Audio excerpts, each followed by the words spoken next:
I had no idea how to handle it. I thought I would be the bigger person and I would forgive. And all while I was proving I was the bigger person, my heart was working. It was turning dark. It was becoming black. I had never paid attention to what was happening in my heart. I was so focused on what the person did to me. And it's not important what she did now. But at the time, I was so focused. Who does that? I was rehearsing it and nursing it to anyone who would listen. And everyone agreed with me. You're right. How could she do that to you?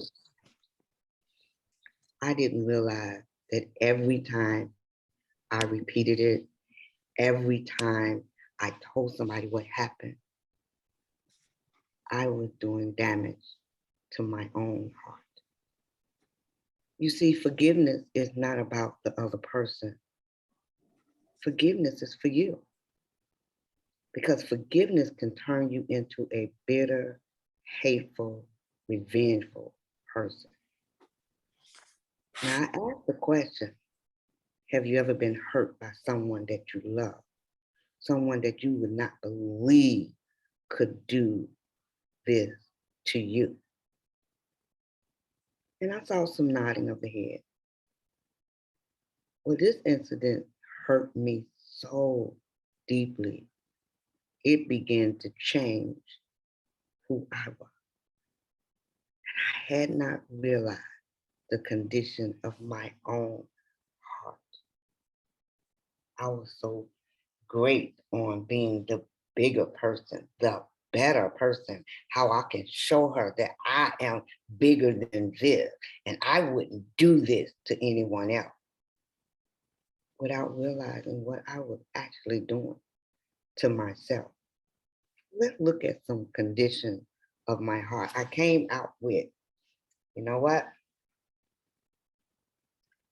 I'll forgive you, but I won't forget and I won't let you forget you did this to me. Anybody ever thought about forgiveness like that? So what about, I'll forgive you, but I don't have to have anything else to do with you. Fool me once, shame on me. Hurt me once, it's on me. If you hurt me and I forgive you, and then you hurt me again, that's my fault. That wasn't gonna happen to me. I wasn't gonna be a fool. I'll forgive you, but I won't have nothing to do with you. Then maybe my forgiveness was at some point, I'll forgive you, but I will handle you with a long handle spoon. Don't have to do anything with you. Then I realized all of that takes work. I don't know if anybody knows anything about blood pressure, but that top number is how hard your heart is working when it's beating. And that bottom number is how hard your heart is working when it's resting. Me holding on to unforgiveness was working my heart. The condition of my heart was becoming bitter, hateful, and revengeful. I want you to think about that first question that I asked you. Has anybody ever hurt you that bad?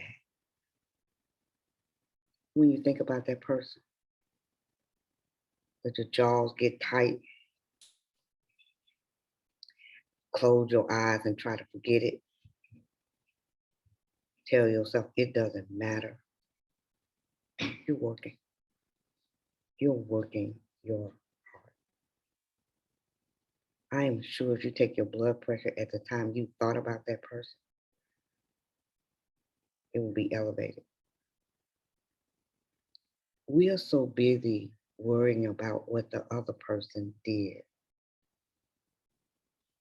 reliving it over and over again, rehearsing it and nursing it because it's mine. This hurt is mine. I have taken ownership. But we don't realize what that hurt is really doing to us on the inside of us. Changing who you are, changing your perspective, changing your demeanor, changing the way you carry yourself. Least of all, that was my experience. I went through all of those phases of forgiveness. I forgive, but I will never let you forget that you did this to me. That wasn't working. Me making her not forget, I wasn't forgetting either. Forgiving her and not having anything else to do with her was not working either. We were still operating in the same circle. And the more people that I told, they was helping me relive it. They was helping me own it. They was helping me nurse it and rehearse it. Then I thought, I'll forgive. I'll work from a distance. That wasn't working either. I had 20/20 vision. I was not farsighted. I could see her. Not nearsighted, up close and personal. I was still dealing with the hurt. Then I thought the only way I can get rid of the hurt was to really pay attention to my heart. It was black. It was hard. It was unforgiving. Even though I was the bigger person, I was forgiving. Until I realized what true forgiveness really was. I looked at all of those angles about forgiveness and I thought, does God treat me like that? Does God forgive me and never let me forget my past? Or do he forgive me and put me back in position like I never hurt him, ever? And I thought, I'm not God, I can't do that. I can't put her back in a position to hurt me again. I can't treat her like it never happened. That was gonna be work. But the work was letting it go. Releasing me. Releasing me from reliving it, releasing me from rehearsing it, releasing me from nursing it. I thought, how can I do that? I had some great examples. Because God didn't treat me with a long handle spoon. And God didn't treat me as though he'll forgive me and have nothing else to do with me. How can I do that? How can I work on that? Because obviously, the other way I was handling it, I was still hurting. I was still nursing it. I was still rehearsing it. I was still angry. I was still revengeful. I was still changing to be someone I did not want to be. So little bit by little bit, I began to ask myself the question, why am I really hurt? Why am I really angry? Once I sorted out the real issue, the stuff that was laying underneath, I realized, yeah, that hurt. But the reason behind it, I can change. I can do something about. It hurt me really, really bad. Changed who I was to somebody I didn't want to be. Well, I began not worrying about her, not worrying about what she did, not worrying about how it affected me. But now, what I began to focus on was me. Who did I want to be? Did I want to learn from this experience? Did I want to walk in the places that I needed to walk in? Did I want to do the right thing by me? Of course, I wanted her to be right. Of course, I wish it never happened. But for me, I needed to work on me. So when you began this forgiving process, and I know some of you feel like I felt, I'm not going to forgive her. I will never forgive her. I don't have to deal with her. Once I released all of that, that was not important anymore. But what was important was who I was becoming, who I wanted to be. Yes, I did want to be the better person. Not for her, not to show her up, but so that I could grow and use those stumbling blocks as stepping stones. To use that obstacle, no, that's not the way I'm going to go. I need to be a better person for me. I needed to forgive, not for her sake, but for my sake. So once I began to look at my heart, take a look at your heart. Are you who you want to be? Because of this situation? Because of her? Because of him? Because of it? If you're not, look at you and devise ways to breathe, to let it go. Because forgiveness is not for the other person. It's for you.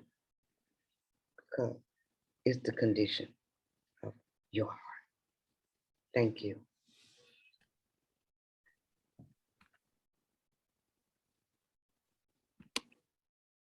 There we go. Thank you so much for that. Thank you. That was fabulous, Alyce. Thank you so much for your time. I normally, of course, like to have the speakers here, but I know what's going on with you. So please go ahead and close out if you need to. If you want to stay listening, we would love to have you stay listening. That was a wonderful speech, as always. And I love where you put us back in perspective of our hearts and our minds and thinking about how becoming our best self is about not only just ourselves, but sometimes other people and how that can affect us as well. So thank you so much for that. I called you on time a little bit sooner because I had my timers incorrect, of course. Do you have anything last that you would like to share or say if I felt like I cut you off?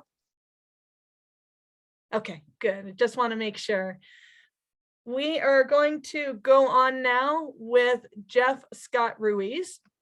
Jeff is a speaker in Toastmasters with me. We are both in Eloquent Entrepreneurs.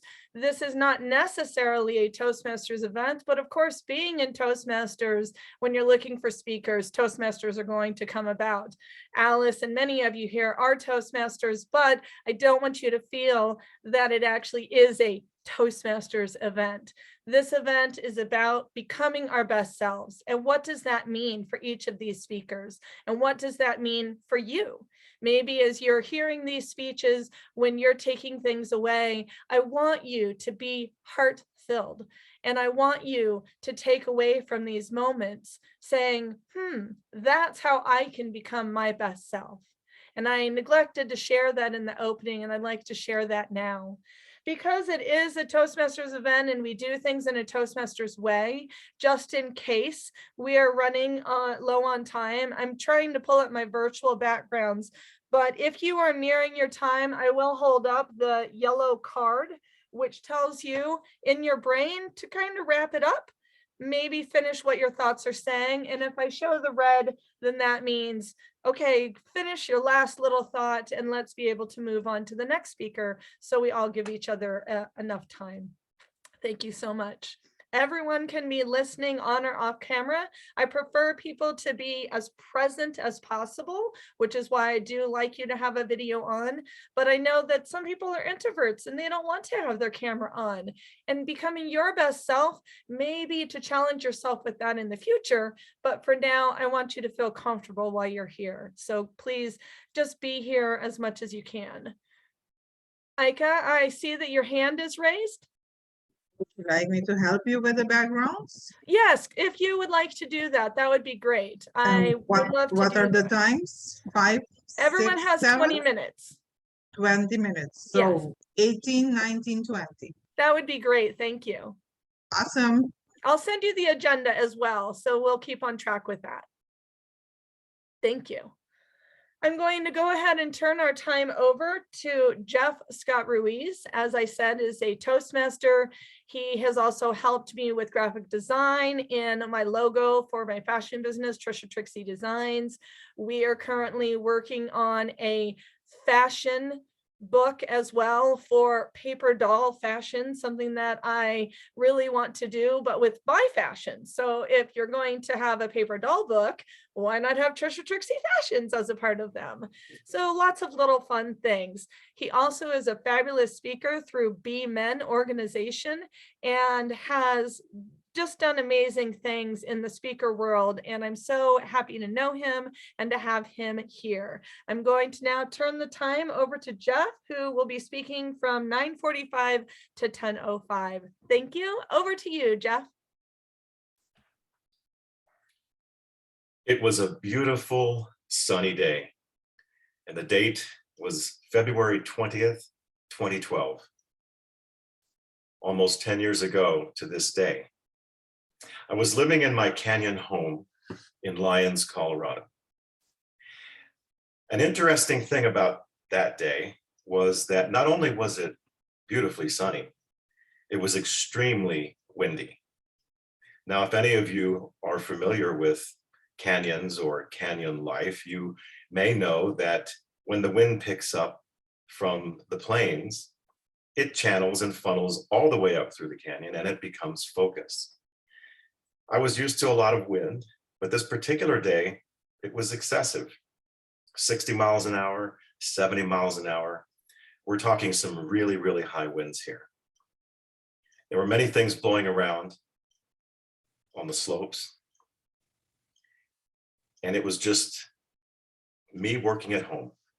Toward the end of the afternoon, around 6 p.m., 6:15, I became aware of something a little bit different. I wasn't sure what it was, but it was a kind of a scent in the air, a kind of an odor in the air. I looked around the home and I couldn't identify it. I looked in the kitchen, everything was fine. I went out to the living room, which faced downslope. Then I saw it. There was smoke coming up the hill from further down the canyon. And as I looked closer, I saw that among the smoke, there were flames.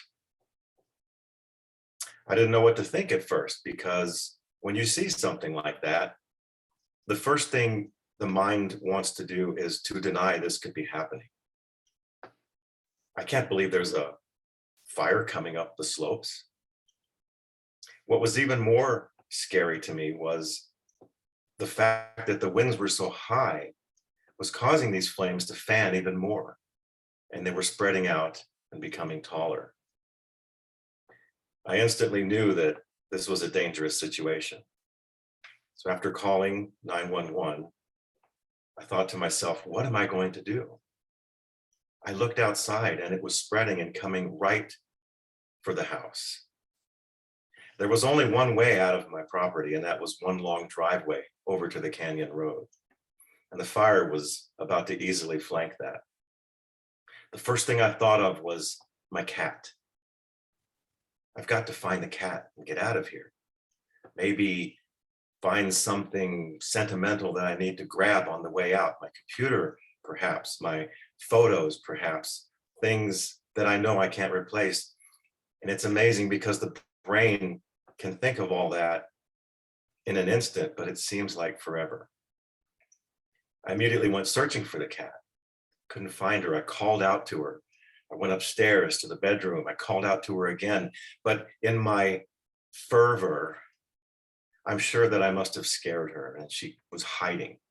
I started looking under the bed and under other objects, and I did see her, and she looked scared under there. I'm positive that my voice was scaring her.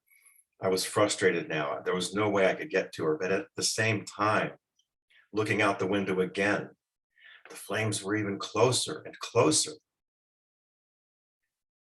I had to do something immediately. I could no longer try to get the cat out from under the bed. I grabbed what I could. I went outside to the front area, got into my vehicle and backed it right up against the front door, opened up the doors and opened up the tailgate. And I could already smell the smoke becoming stronger. I could see embers flying. I could smell the fire. And it was even closer and closer. My vision was filled more and more with it. It was terrifying. I ran back into the house and successfully grabbed what I thought, this is what I need as a minimum. Once again, I called for the cat. Of course, she didn't come. When I knew that the time was up and I could wait no longer, I left and I headed out the front door. And as I pulled that door shut, I looked at that knob in my hand and time froze for me. You may know that in stressful situations, the adrenal dump causes you to lose track of time. Time seems to dilate for you. Your sound becomes focused and your body doesn't do what it normally does. You lose control of fine motor control. And in that timeless instant, I thought to myself, this is it. I'm going to lose everything that I own. The cat is going to die. It was a long, protracted moment, but I turned around, and as I did, the flames were already on the front lawn area. The flames were so high, it obscured my view of the sky. It was so wide and flanking the driveway that I was so terrified I couldn't get away. There was nowhere to go upslope. There was nowhere to go side to side. And the fire was already covering the driveway halfway down. It was one of those moments where I wondered what it would feel like to burn up. I got into my car, closed the door, proceeded to position myself at the top of the driveway. The fire was all around me. I knew that that section of the driveway was straight. And I'll tell you, the only thing that I knew I had to do was go through it. Now, folks, we see this in the movies, and it actually crossed my mind. If they can do this in the movies, I can do it too. I've seen cars drive through the fire. I know that's all Hollywood, but I thought to myself, if I go fast enough, I can do this. I had no choice. I gunned it. I flew forward and I entered the fire. Again, time seemed to freeze for me. And while I was in those flames looking around, it was both terrifying and fantastic at the same time. It was beautiful. I kept on moving and finally went through it. And I escaped the property and continued down to the canyon road. When I got there, crowds were already forming, and they were looking up at the blaze on the acreage. You could not see the home because the flames were so wide and the flames were so tall. And I sat there on the canyon road looking and wondering what was going to happen to me and my wife and the cat. I thought I can easily replace material things. I can't replace this beautiful animal. I had so many mixed emotions. I didn't see a single fire engine in sight. I didn't hear any sirens. All I could think of was these flames are going to consume all the buildings on that property. We were finally escorted down the canyon road. And we had discovered that a power line had blown away from its post because of the high winds. And that's what sparked the fire. And it brushed all the way up the hill. As I looked back, as I went down, I assumed everything was burnt. We stayed in town that night, and the next day, it had snowed overnight. And as we drove up the canyon road, I expected to see everything leveled and charred. The property was charred all right, but the home was magically still standing. And it was a surreal experience because of the snow on the ground mixed with the blackness of the charred earth. It was a beautiful contrast. And I discovered that the home only suffered smoke damage. I tell you this because this was a significant moment in my life. It caused me to change what I thought about myself, who I was, where I was going in life. Because up until that moment, I had taken so much for granted in my life. I had taken for granted my relationship, my family, my friends, my job, where I lived. I never stopped for a moment to be thankful for what I did have, only thinking that, what else could I have? What am I missing out on? I started to think about who I was becoming. I changed my circle of friends. I changed my attitude. I changed how I looked at things. I adopted an attitude of gratitude. Many opportunities opened up for me after that because of my changed mindset. You've heard of the law of attraction. We attract what we think. It got me thinking, what did I used to think? What was I attracting? I was attracting scarcity. I was attracting failure. I was attracting thinking that I'm not good enough because I never appreciated what was around me. Wayne Dyer was known to say, change the way you look at things, and the things you look at will change. The law of attraction also says this. We receive what we send out there because our energies are readable. You can walk into a room and immediately know if you are attracted to someone or if you are repelled by someone. It's the energies that we put out. It's the energies that we give that allow us to attract what we're trying to attract. Habits can change, I've learned. We can be down. We can be at rock bottom. And when we're at rock bottom, there's nowhere to go but up, right? It's easy to think when we're down and hopeless that there's nothing that we can do. But there is something that we can do, and it starts from within. We can change ourselves. It has been proven that our brains can physically change. Neuro-linguistic programming has shown that by changing our habits and by changing what we do, physical changes occur in our brain, and it affects our behavior and it affects our habits. If we change one thing per day and repeat it every day,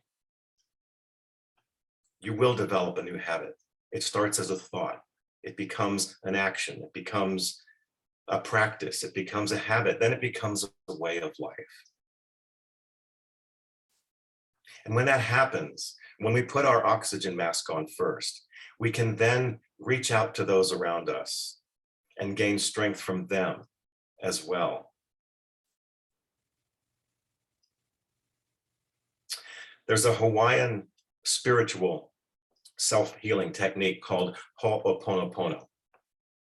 And they use this as a mantra for helping with problems, even if you don't know the cause of those problems.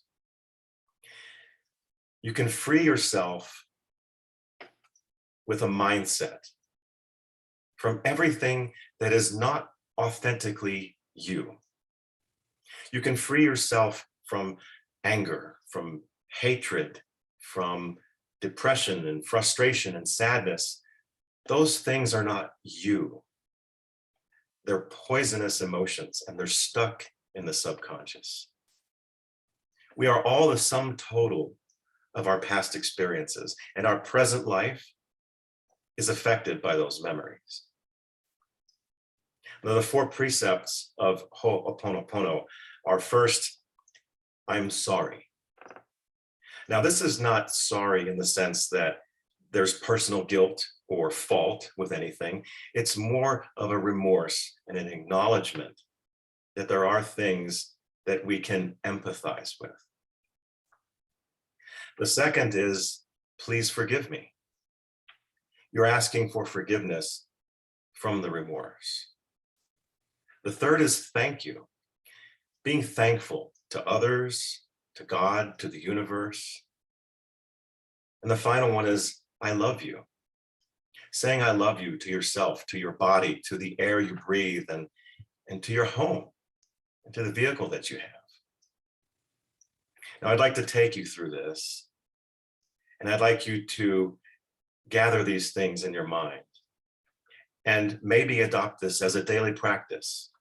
As I said before, do one thing and do it daily and repeat it. And these series of small things will compound eventually and will change your mindset.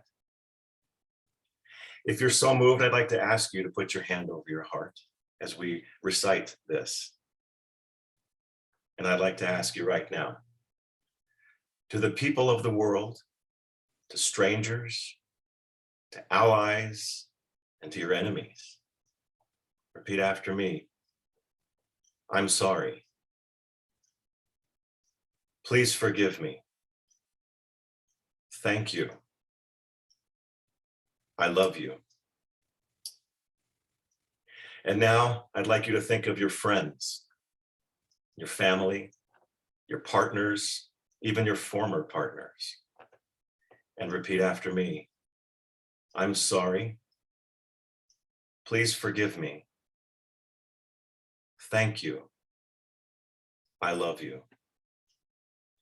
And finally, I'd like you to think about yourself, the person you see in the mirror every day, and repeat after me. I'm sorry. Please forgive me. Thank you. I love you. Ladies and gentlemen, let's raise ourselves from the ashes and go forth and be awesome. Back to you, Trixie. Ooh. Get out the tissues. That definitely touched my heart. I don't know about the rest of you, but I grabbed for the box of tissues nearby. Thank you so much. That was, wow, very powerful. Very, very powerful. Not fair to have to follow that after a speaker.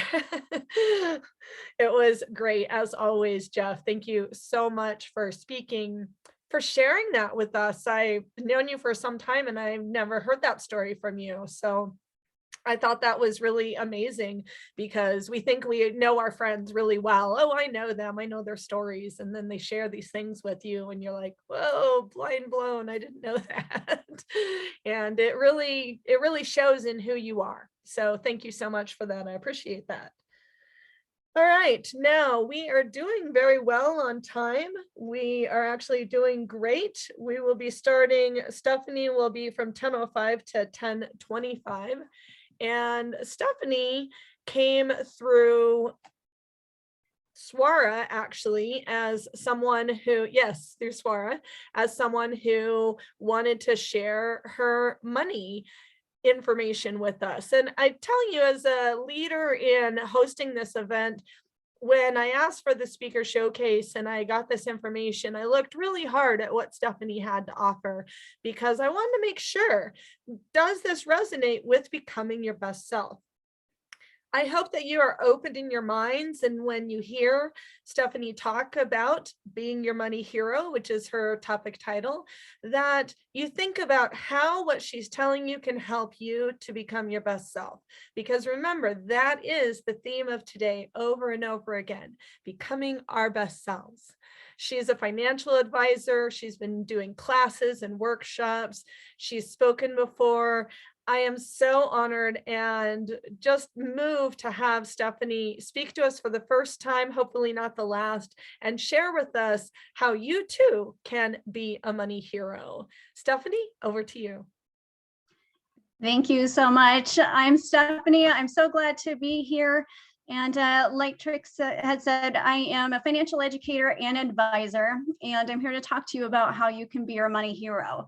And this topic is very close to my heart because it's been a very difficult yet fulfilling journey for me personally.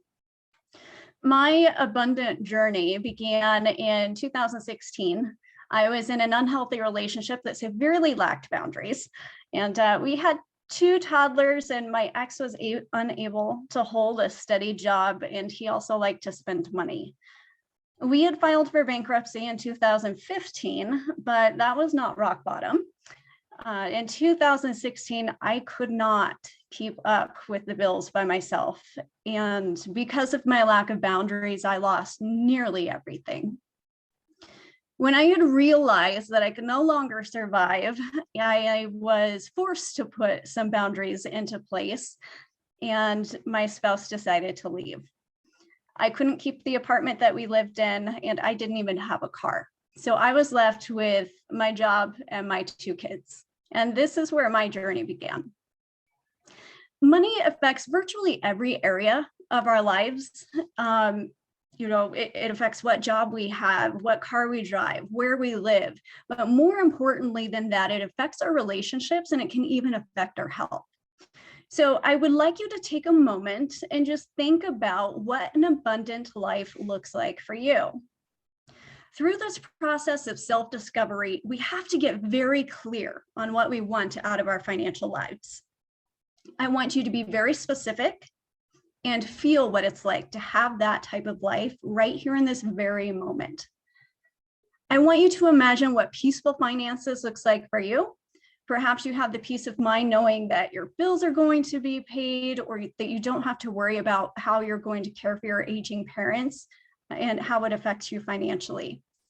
So whatever that peace means for you, I just want you to imagine that right now. And I want you to think about the type of opportunities that your ideal life will bring to you. Maybe it means that you can pursue that job that you've always dreamed of having, but you were never able to take that step into the unknown to actually grasp it. Or maybe it means that you were traveling more, or you have more experiences. One of the most fulfilling things about having the financial life that you know that you were meant to have is being able to give. What type of feeling will you have when you are intentionally contributing to the causes that are important to you and that hold a special place in your heart?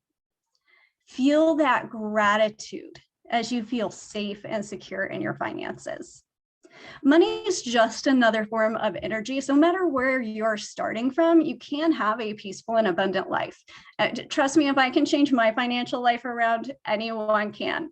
You just have to acknowledge where you are right now and decide where you want to be with specific clarity. So step number 1 is understanding your relationship with money. So throughout this journey, we have to explore our existing beliefs and our thought patterns to see if they are helping us or hindering us. We've always been told, don't be emotional with money, right? Have you ever heard that? Don't be emotional with your money. But money is really emotional.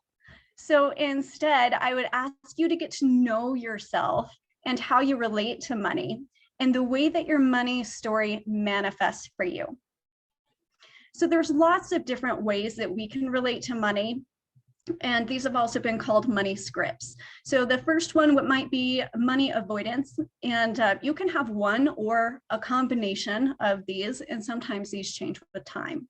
But money avoidance is where you don't want to look at your bank account. You don't want to open the bills. You just try to keep it out of sight, out of mind. You feel like you cannot handle it at this point. And what happens is if we avoid where we are at, we're always the victim of circumstance. We're not able to take proactive action to take back control. Money status and money worship, I have seen those two particularly kind of play hand in hand. My dad was the second oldest of 5 kids to a very young mother in the backwoods of Arkansas. He grew up on food stamps and in poverty. He ended up building an empire for himself, but he had the idea that money status, or that his self-worth and his net worth were tied together. You can also see this in reverse, where people feel like in order to be spiritual, they have to come to the terms of living in poverty. And this is not necessarily true. This can be tied into money worship, where you feel like if you have enough money, you can solve any problem, or at least make it go away for now. The one that I probably relate to most personally is money vigilance. And you can think of Scrooge, right? These are the penny pinchers. They tend to hold on to their money because that's how they find safety. Now, we are humans. We all have the basic need for safety. But for many of us, we find this safety in different ways. So for me, it's having a large amount of money in the bank so that I know that if I need money, it's accessible for me. For my husband, it's being able to buy what he wants when he wants. For other people, it's feeling acceptance by your peers or society. So this is where you might run into the keeping up with the Joneses, because this is how they find safety, is through that acceptance. Others feel safety by being surrounded by different things. And yet others feel safety by having no money, because perhaps that means that nobody can take it, or they feel like they're more spiritually secure if they don't have any money. But the attitudes that we develop through money can be affected by our childhood, the experiences that we've had, and even traumas can have an impact on how we view money. So we have to first experience our experience with money, our thoughts, and our belief patterns. Step number 2 is we have to change our thoughts. Our brain develops patterns and neurological networks that grow stronger the more we use those same patterns. And it's funny, Swara, my example was it's like creating a path in the woods. If you walk through the woods once, it's not going to leave much of an impact. But if you take that same path over and over and over, that path becomes more worn and evident. So if you have thoughts of scarcity, stress, and worry day after day, that becomes your state of being, like Jeff was talking about. And in order to change that state to one of love and gratitude and awe, we have to start consciously filtering our thoughts and creating new neurological pathways. You can do this by first observing your thoughts and feelings, but then also putting good into your brain through meditation and music and reading and podcasts, and even through positive relationship connections. After we've started to change our thoughts, we have to start changing our feelings. Have you ever had this annoying song stuck in your head and that you finally get it out of your head, and then it comes back on the radio, or maybe your grandkids start singing "We Don't Talk About Bruno" again? What's the best way to get rid of that annoying tune? Change the channel, put something else on. We can't think about 2 different things at once. And the same goes for our feelings. We can't feel fear and love. We can't feel scarcity and gratitude. So when those feelings of stress and doubt and fear and scarcity arise, we have to change the feelings channel and tune into gratitude and love. And I will tell you, sometimes at first it can be a little bit difficult, but with practice, it becomes easier and easier. So one of the ways that you can do this is to start writing down something that you are grateful for and why you are grateful for that. So after we've changed our thoughts and our feelings, we have to change our words. Our thoughts become our feelings become our words, and words have creative power, and we have to use our words wisely. Words are just one of the ways that you communicate to the environment and to the people around you. And so I want you to stop and think, do your words reflect your truth? One of the examples that, or one of the moments that I just had this light bulb moment was when I had taken my two little kids. They were just little, a brand new baby and like a year and a half. And we went into an auto shop because I had to replace a piece on this car, which always seemed to be breaking down. And I was so frustrated with this financial situation that we were in. And you know, when you're in the parking lot and you're just frustrated and you're just kind of talking to yourself, that was me. And I'm buckling my kids in and I'm like, I can't do this because your dad, blah, blah, blah. And then that's when I heard what I was saying. And I was saying, I can't do this, but that wasn't the truth. I could. I was just walking on eggshells and I didn't want to risk rocking the boat. It was in that moment that I decided I would use the correct words. I won't. Because shifting that perspective, it takes you from being a victim to being a hero. You're taking back your control. You're making a choice. Those choices, no matter what the choice, has consequences, but that was something I was choosing. And we also have to be aware of what we're speaking into existence. Are we saying and focusing on what we want to see, or are we focusing on the negative? So step 5 is we have to change our actions. We usually got to the places where we are through our actions. Our actions carry a whole lot of weight. And so there's 3 steps that we have to take. Now, whether you're happy and comfortable where you are at, or you're afraid to look at the bank account balance, you have to know where you are and also where you want to go. So first, you've got to take inventory of your assets, your debts, your liabilities. And this should include a list of everyone you owe money to, how much, what the interest rate is. And then we need to take a look and see, are we using what we have already as best as we can? Are there any adjustments that need to be made? So for example, are there debts that are emotionally burdening to you that you need to focus on paying off so that you can have the energy that has been going into that emotional burden set free? Should you consider refinancing your house because mortgage interest rates are lower? Or are you utilizing that old 401k from that job you had a few years back most wisely? So speaking to a financial advisor can help with these things. And sometimes it helps you to see the blind spots even, because sometimes it's hard to see the tree through the woods, as that saying goes. But going back to what we had talked about at the start of our conversation, what do you want out of your financial life? Write down those goals with clarity. A good goal should be written down. There is an 83% chance that you are going to be more likely to achieve that goal if you write it down. And that goal has to be yours. So if losing weight, for example, is a goal, if it's because your partner wants you to lose weight and that's not something that you want, your goal is not going to be nearly as powerful. It has to be your goal. Next, it's got to be specific and measurable. So if you want to make more money, that's great. Does that mean you make an extra $1 all year? Or does that mean $1,000 every month? So be specific and have it be in a measurable way. It also should have a time limit. So if you want to make $1,000 extra each month, does that mean by the end of the year, by the end of the quarter? That information is important to have, and this is why. Once you know where you're going to go, you can break down the steps that you need to get there. So if you want to make an extra $1,000 a month, that means an extra $250 a week. So how many hours do you have to put in to make that extra money? If you're on sales and you're on commission, how many sales calls do you need to make? So this helps you break down those bigger goals into those bite-sized pieces so you can eat that elephant one bite at a time.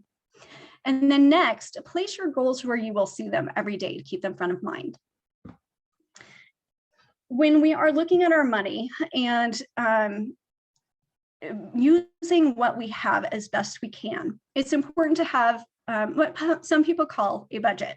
However, I think that budgets get a bad rap. You've got two different types of people. You've got the nerds like me who like the budgets as kind of a game to see how far under you can come over. Or you've got people like my husband, where it's a dirty 4-letter word and you do not say that word in his house. So instead, I want you to think of it as intentional spending.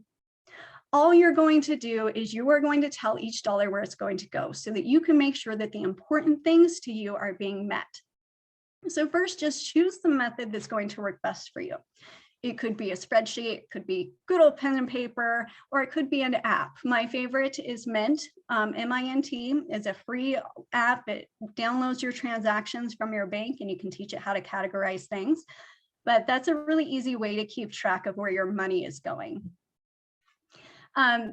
One area where I'm probably a bit different is I would encourage you to pay yourself and pay it forward first, even if that means starting off with 1%.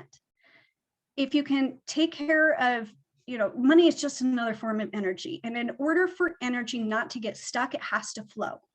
So giving is such an important part of having a healthy financial life, even if it's, I've been in the position where I didn't have an extra $5, but you have to find a way to pay it forward, even if it's just a small amount.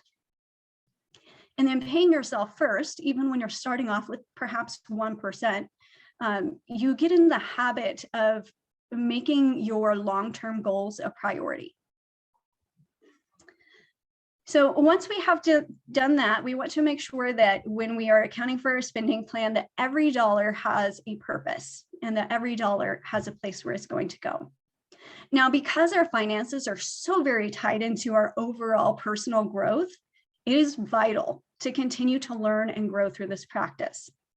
Practicing manifestation, meditation, this can be a really important part to this evolution. And there might be blocks in your financial journey that would seem completely unrelated. It could be forgiving someone else. It could be the negative energy that you are putting towards a person or a circumstance. So regardless how busy you are, make sure that you are making your spiritual and personal growth a priority. There is a fantastic book. It's called Becoming Supernatural. It's written by Dr. Joe Dispenza, and he speaks about the science behind meditation and manifestation and the importance of bringing yourself into the present moment. Now, he's developed a method for manifestation, which I'll share with you today, but I do recommend that you read his book so that you can have a much deeper understanding of what's going on. Manifestation basically boils down to two things: creating a clear intention and tapping into elevated emotions. So what you do is you pull out a piece of paper, and I want you to go through this exercise with me with the few minutes that we have left. Think of an experience that you would like to manifest. What letter or symbol comes to mind? I want you to write that letter or symbol down in the middle of your paper, and you're going to draw two squiggly circles around it to represent the electromagnetic field. Next, I want you to think about why this is important to you. What would this manifestation mean for you? Now, to the left of that letter or symbol, I want you to write the word intention and specifically list the things that you want in this manifestation. Think about how you will feel in this new reality. Now, on the right-hand side of that letter, you're going to write elevated emotions. Think of this as the energy of your future. You might list what feelings this new reality would have for you. Maybe you feel empowered, grateful, safe, loved, inspired. Now, Dr. Dispenza went through this exercise with his son when he was working to manifest a new job. And he says that you really have to just hold that symbol in your mind's eye and radiate that energy in the space beyond your body and space. It's like tuning into a radio station and picking up the frequency that carries the information that you're looking for. The longer your awareness lingers in this energy, the more likely you will be to call that experience to you. So tune into the love of energy, that love and gratitude. And when you find a vibrational match between the energy and the energy of this potential, it will find you. So when you make a commitment to grow, the universe is going to prepare you for your new future. Now, most of this time, that means that things that no longer serve you will start to fall away. Sometimes this can be perceived as bad. It could come in the form of losing a job, the end of a relationship. The universe also provides us with experiences that we need to grow into the person that we have to be to have this new reality. So when these challenges arise, just trust that you will be okay. Stay tuned into that love and gratitude. And when I started this journey, I felt like all of the walls around me were crumbling. But from the ashes, I was able to build this amazing life that I am completely in love with. So I hope that this information has been helpful for you today. I would love to send you a copy of the How Money Works books for free, and you can find me on social media at Be Your Money Hero if you would like to continue to learn more. Thank you so much for having me. I hope you have a great day. Yay, thank you so much, Stephanie. I really appreciate your information. My paper is filled with a bunch of little notes that I knew you would bring to the table that were little takeaways, just like Swara's simply allow. Your words really resonated with me. The where are you? Where do you want to go? Are you using what we already have? These are conversations that my husband and I have had recently, in fact. I will tell more of you later, but one of the things that is unique in my life is that I am dealing with stage 4 cancer, and I want to be able to travel and go. And we are two different budgeteers and mind people. And I am one of those people. I love Excel spreadsheets, but I hate budgets. So I love that you brought that in and you started talking about the intentional spending and that being our budget. And that really changes it for me and really helps me to think now, how can I talk to him going forward about those things, about, okay, this is what I want to do. I want to have money to do the things I want. I think like your husband, to spend, pay what I want. He wants to have money for the future. So how can we both match up with that? So I really appreciate that. Those words resonated with me. I wrote down the little things that you had said, and I'm glad that you said a symbol, not just a word, because I speak in symbols, and sometimes people like Swara and other spiritual people don't think in a word. Sometimes we think in a symbol or an image. So my symbol was love. It was a little heart, and then that really helped me to think where I wanted to go. So thank you so much for that. I really appreciate it. Next, from 10:25 to 10:45, we're a little ahead of the game, so we'll be a little bit ahead.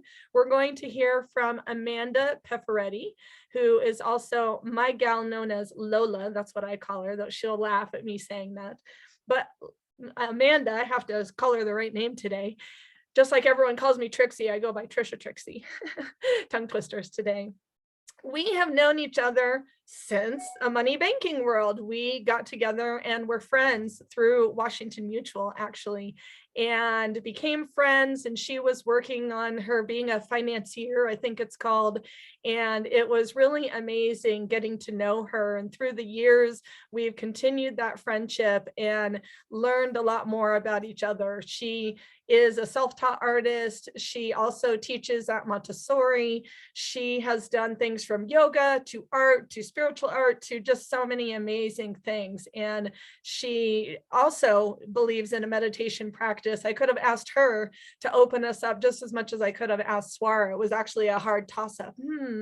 I wanted to hear from Amanda a little bit more, and Swara wanted to give us her music and meditation. I love, as people are becoming their best self, let them be what they want to be, and that's being their authentic selves. And doing that, we get to hear today from Amanda Pifferitti on authenticity, becoming your true self, the process. And I'm really looking forward to hearing more about the process and authenticity, because this was originally called the Be Authentic event. So now that's so funny that we're talking about authenticity. Amanda, over to you for authenticity, becoming your true self, the process. Thank you. The floor is yours. Hey, thank you so much, Trisha. I just feel so much gratitude for you and for being able to be here and amongst all of these amazing speakers I've heard already, and including, but not limited to, my friend Trisha, obviously. And, you know, I was thinking about talking about Washington Mutual, and I'm glad that you brought that up, because I think it's a perfect segue from the, you know, in this part of the actual event, and also just to kind of bridge these topics together. So because I know that Stephani talked a good bit about emotion. And I think that we can't really have a conversation about authenticity without talking about emotions. So I know, let me just clarify a couple of things about, myself, and then I'll get into talking about emotions specifically, and also what I'm finding out as alignment. And I feel like we're kind of all in a similar wavelength in a way of understanding the energy in this third dimension and all the other dimensions in a way that's not super linear, like maybe most others. So I feel like I'm at home in a way to be able to talk about this. So thank you so much just for all this, Trisha, and the platform and everything. So, and I do want to clarify that I am an emotional process facilitator amongst all the other hats that I wear, and through the past, and I've done a lot of financial things with my family and things like that. And that also relates to some sort of trauma survivor stuff, which I'm not going to go into all that stuff, but because I just want to jump in right here, where I was very left brain. Apart from the fact that I'm a self-taught artist from childhood, I was also very trained to be very left brain.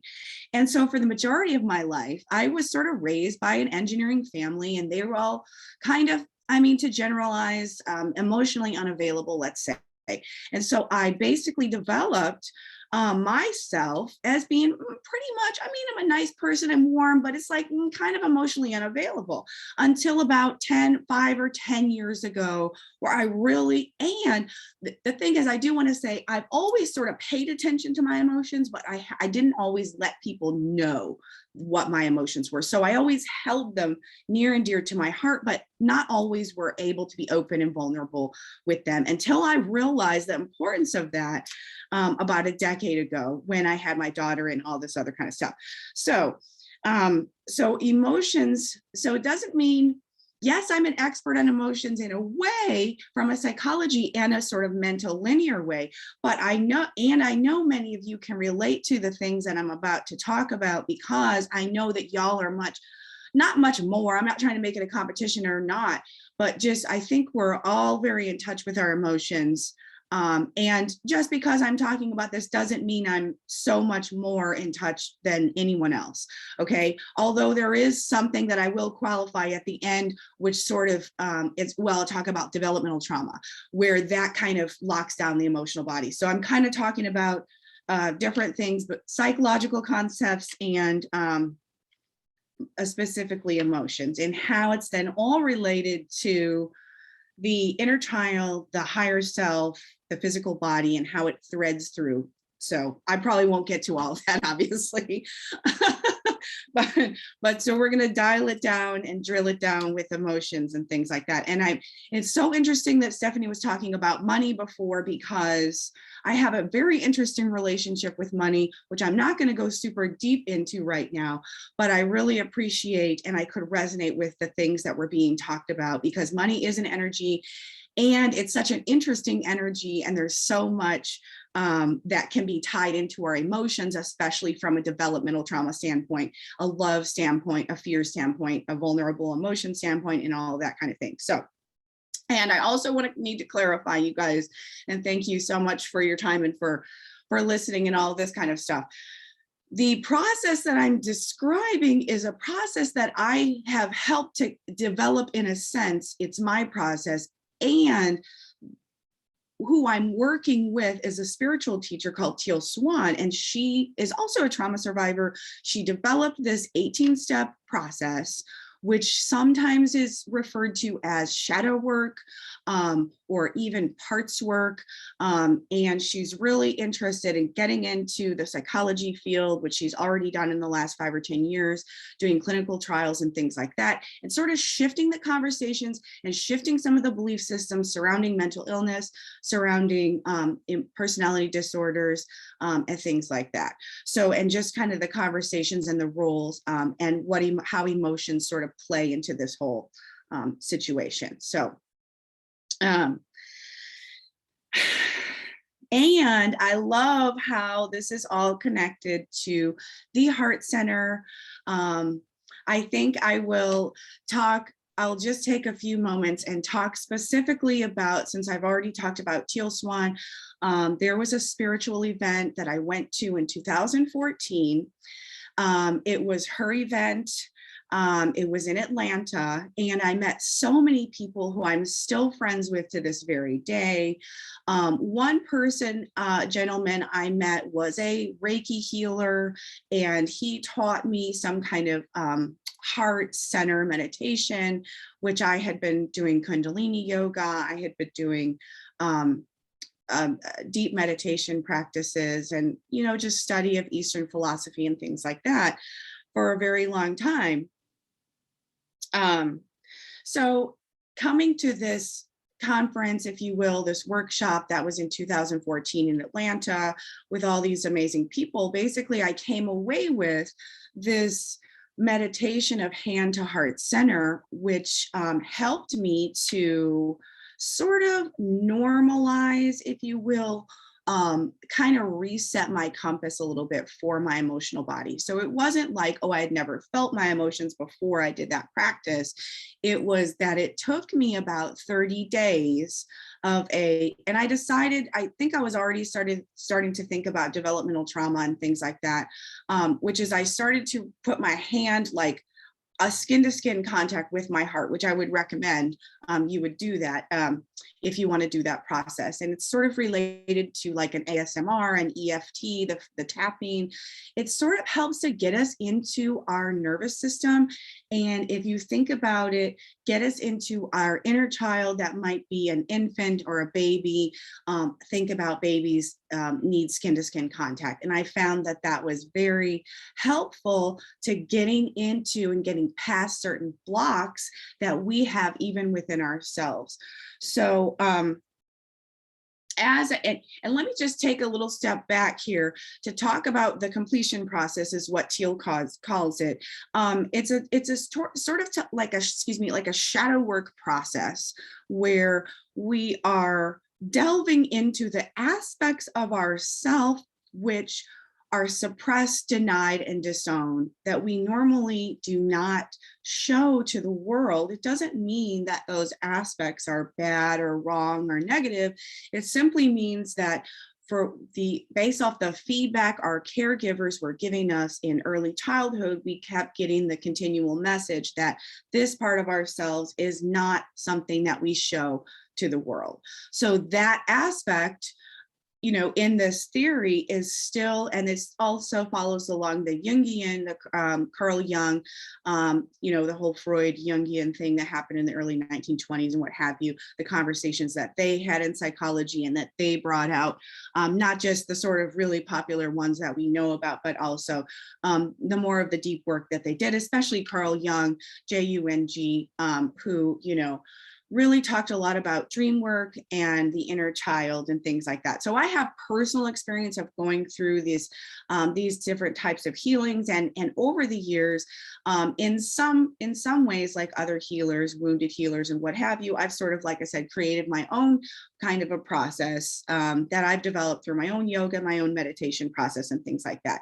But it still deals with shadow work. And the way that I look at it is, you've got to, I know it's sort of morbid, it's sort of difficult to talk about these sorts of things. We're talking about trauma, we're talking about these different types of things. And maybe I really need to go back and define certain things in terms of what is a trauma. So I know a lot of times in the emergency room at a hospital, you will hear about trauma and you think automatically of the physical body being somewhat broken. And yet, in the psychology field and things like that, we don't always hear of the word trauma relative to psychological, emotional, mental, or verbal, or any kind of trauma that's other than physical. So, and what is the importance? I know I'm sort of jumping all around here, guys, and but what is the importance of the emotions? Why is it so relevant? I'm going to just go back to the example about a baby and this whole idea of the hand to heart center and basically meeting the needs of the child, the developmental child. And sometimes this looks like somatic therapy, and which is basically a physical type of a healing, and you can get into your emotional body, which once you feel your feelings fully on all the deep levels, you're no longer sort of a prisoner to them. You're no longer living in it as an adult, let's say, with an inner child that has been suppressed, denied, and disowned, because that takes energy from the physical body, that takes energy to suppress, deny, and disown. So when we go through this process, any shadow work process, what we're doing is or any even inner child process, is you're going through and you are connecting with that child, and you are then releasing all this energy that we use to sort of unfortunately tamp down sort of on this inner child. So you're going to get a lot of inner vital energy back to you just by going back and doing the deep work of feeling your feelings.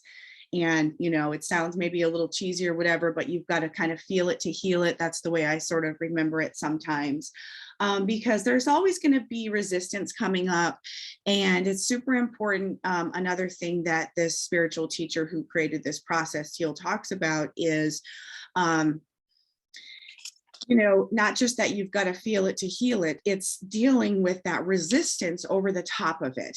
And there's certain types of emotions, like anger can be like a cover emotion, where it's sort of like a frozen lake. It's sort of like the ice over the top of the lake that you just need to sit with, for a minute. And anger's interesting. And I don't know how much I'm going to talk about that specifically today. But there's, anger's typically a cover emotion, which is sort of mid-grade vibration. It's not super high vibration, but it's not super low vibration. But the other emotions like shame, guilt, any kind of pain, fear, man, I'm going to say some heavy other ones too, like that may or may not resonate. It's like powerlessness, worthlessness. These are big ones, lack of significance, lack of belonging. These are really some of our core basic developmental needs. And if we just simply don't get those needs met in childhood for whatever reason, that can be considered or thought of as a trauma, which why I'm talking about trauma is because it will actually fragment the mind. So, this is sort of the root of mental illness and things like that, which I do believe is sort of rampant on this planet. I don't think that we talk about it enough. as a society, I think there's a lot more mental illness, personality disorder, just psychological miswiring, or, you know, think about, we have autism, we have sensory processing disorder, we have all kinds of disorders and disease that are not just physical diseases, that are, you know, diseases of the mind, diseases of the psyche, the psychology. And really, in my belief, like I said, based off of this sort of relational psychology, a more revamped version of this relational psychology, is that, you know, really working with this developmental trauma, that actually there's another point that I need to make about that. A lot of people can do this healing work until they get to their developmental trauma, because we typically have these protector selves that are basically our inner, you know, bully. They're protecting us, though, you know, they're keeping us safe, but they're, you know, they might be a little bit of bully or something like that to our younger selves and things like that. So it's like trying, you know, getting in there, having a conversation with them, maturing them, and then allowing these other more vulnerable aspects to come out. And what I was trying to say before is we also need others in this process when we do get to this developmental level, which can seem counterintuitive to those of us who have developmental trauma, because it's like, wait, I can do all of this by myself. I've been living my life by myself. I've been doing all these things by myself.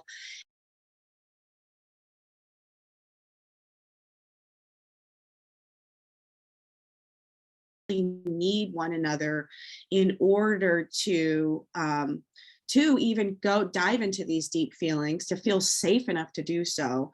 And once we do, when we can feel those feelings and do the ugly crying and all these other things, and release, or the anger release process, that I could talk about an anger release process that can be helpful to people, especially a trauma survivor who may or may not have layers of anger, even going up to rage. And what happens when we don't release these types of things in our day-to-day life or consciously is they become suppressed, and then they're going to come out in these sort of passive aggressive or even manipulative ways. We all manipulate to one degree or another.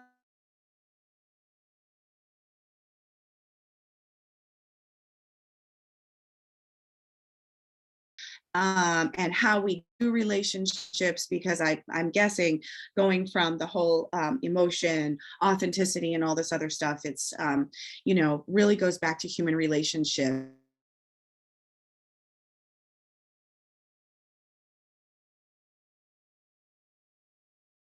With all the different parts that we are, with our inner child, the relationship that we have with our higher self, it's a really, you know, it should make us give a little bit of pause, a little bit, you know, like there is a lot to think about, a lot to process from an energetic standpoint, a psychological standpoint, mental, emotional, and so on.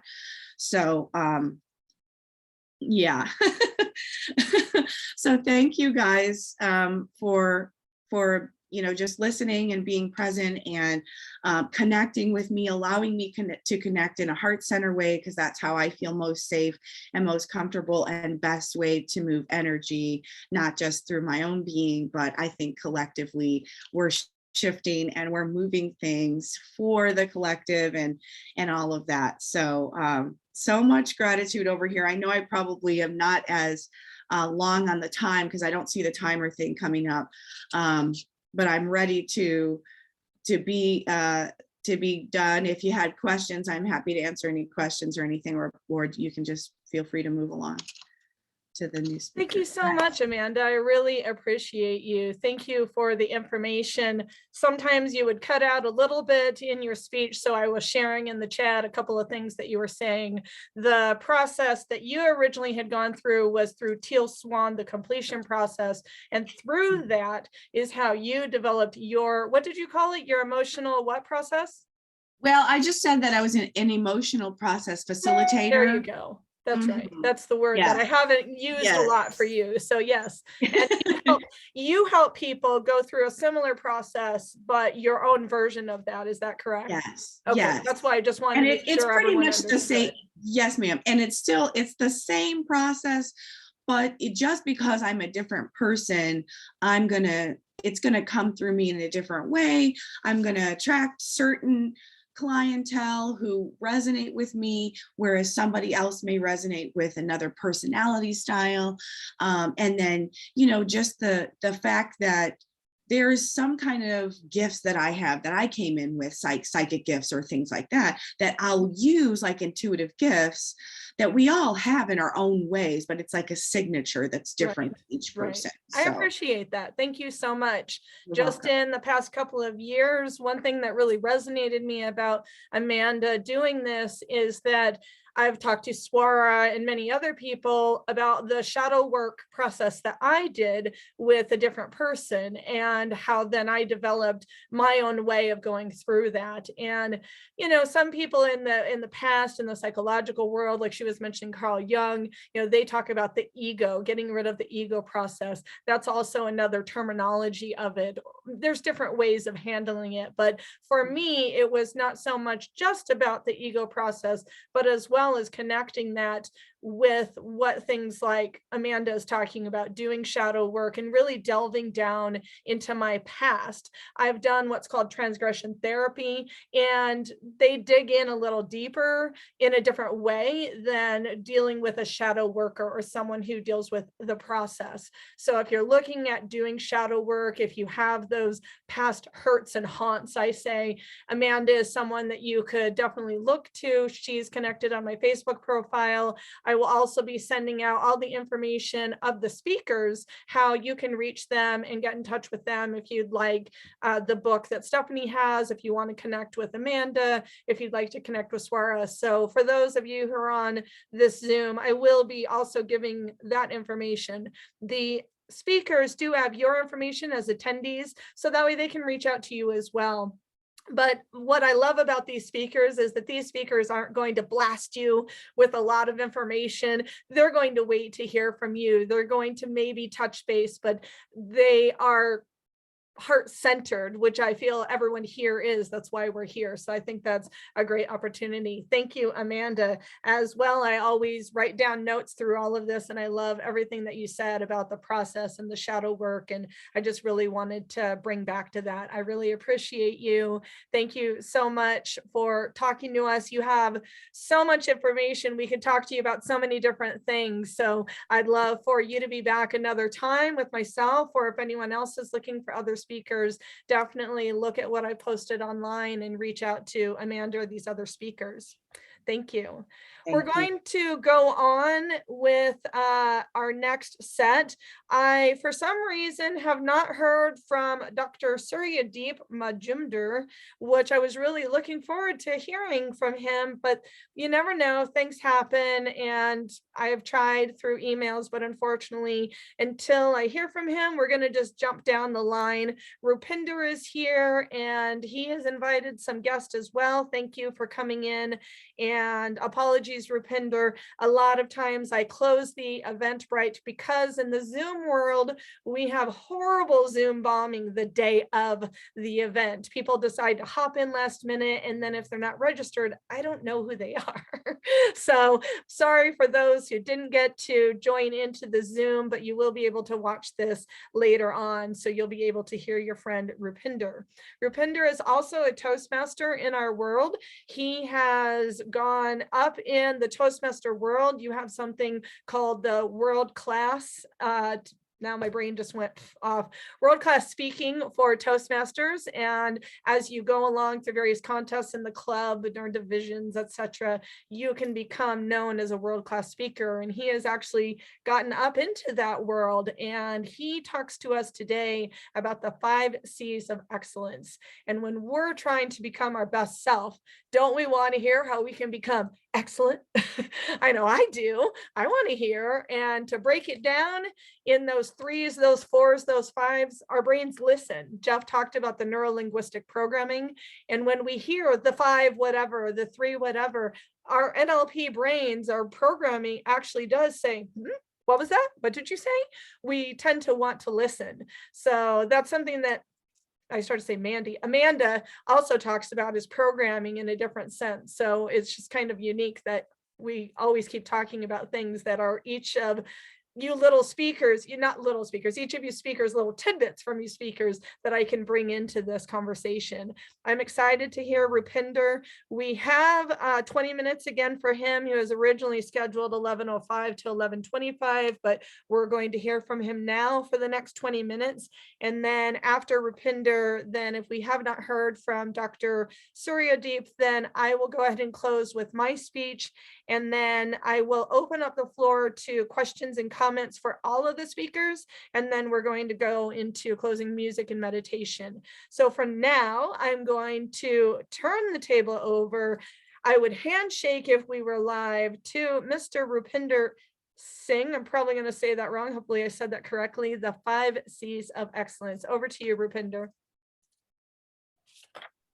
Before I begin, timer, I've requested timer to time me at 15, 17, and 19, just so that you know. So just don't get alarmed if the cards showing start showing up early. Thank you, Rupinder. Okay, good to go. Timer, you can start. For those of you who think I'm a horrible speaker, I've got a message for you. I have a very weak heart and a very good lawyer. Okay, I plagiarized that line. I was born on 26/09/1972. Those of you who say that I don't look a day above 18, that is 1/8. You know, you guys make me blush. Stop it. Okay. Yeah, you can say that I am that 70s kid. Now, what's so special about kids born in 70s? Well, for one thing, if we had to get from one place to the other, we did not have GPS, we did not have Uber, we did not even have a proper public transport. So we had to rely on this mode of transportation, with this archaic mode of transportation, which we call the bicycle. Now, growing up, on my 8th birthday, my parents gifted me with a bicycle. And unfortunately, those days we did not have YouTube and we did not have people who could teach you. They were not readily available, especially if you were living in a small remote town in India that later on went on to become a capital of a state. So you did most of the learning yourself. You watched other people and you wanted, okay, I want to do that. And you tried doing that. And you ended up getting hurt a lot of times. And I fell a lot of times. And I actually wanted to know, why am I falling off while others were succeeding? Because the instruction I received was keep on pedaling, and you will get it one day. Now I realized one thing. I have very small hands. My hand is very small compared to average people. I also have very small feet, not that small, those are baby feet, but my feet can be compared to the size of a baby. Anyway, coming back, so I had very small feet. Now, when you pedal on a bicycle, you usually pedal from this part of your foot, the middle part of your foot. And I was trying to do that, but because my feet were very small, they were not able to get a proper grip on the pedal. As a result, I was falling off. As a result, I was getting hurt. As a result, I was asking, should I give up? Is this worth it? And then one day, I had a breakthrough. I realized that if I pedal from this part of the foot, I can ride a bicycle. I tried it and it worked. And that day, I cycled. I cycled as fast as possible, and this time I had a different kind of a fall. That did not deter me. Next day, I was back on the bike. But again, there was a challenge that presented itself. You see, because I was pedaling with literally my toes, my legs started to ache a lot. And I started asking, is it worth it? Should I continue doing it? But I loved biking so much that I kept on doing it. In fact, there came a stage where I said that I am not going anywhere without my bike. So a day came, my parents They a day came when my parents said that they were going to visit someone, and I would say, yeah, you go ahead in your car, or you take a taxi. I'm going to come on my bike, and I would do that. So I kind of developed this determination that I'm going to do it no matter what happens. I am going to ride my bike no matter what time of the day, no matter what time of the night. Speaking of night, once my parents were invited for a dinner and I was asked to come along. And in India, dinner usually happens at around 9 o'clock in the evening. Unlike US, where you people have dinner something like 5:30, 6. We call that evening tea, by the way. It's just that we eat as much as you guys do in the evening tea, what you eat in dinner. Anyway, I digress. So around 7 o'clock, I cycled 25 kilometers one way. And we were there till 11 o'clock. It's the middle of the night, unknown town. Remember, we are in the 80s. It's not a safe place. And the person said that, look, I'll drop you back home. You can come in the morning and you can take your cycle back. I was having none of it. I said, I'm going to cycle back. And a strange thing happened that night. I cycled all the way back, and not one negative thought came to my head. I was so confident of myself. Yes, thank you, Trisha, Trixie, that 25 kilometers is like 15 miles. I was so confident of myself, not one negative thought. Maybe I'll fall in a ditch, maybe I'll meet with an accident. And of course, I was reassured by the fact that the person who was driving my parents back home was keeping a safe distance, seeing that I was catching up, but I was riding as fast as possible. And I realized that that night I had nothing to fear. And after that, I was cycling everywhere, to school, to market, all over the town. And gradually, when people saw me ride a bike, they started following me. And in the 80s, in a nondescript town in India, we had a first unofficial, tentative cycling group. So it started with me wanting to bike, finding a way, forming a habit, figuring out that I could do it alone, and then creating a sort of a group that came around. We went through 5 stages.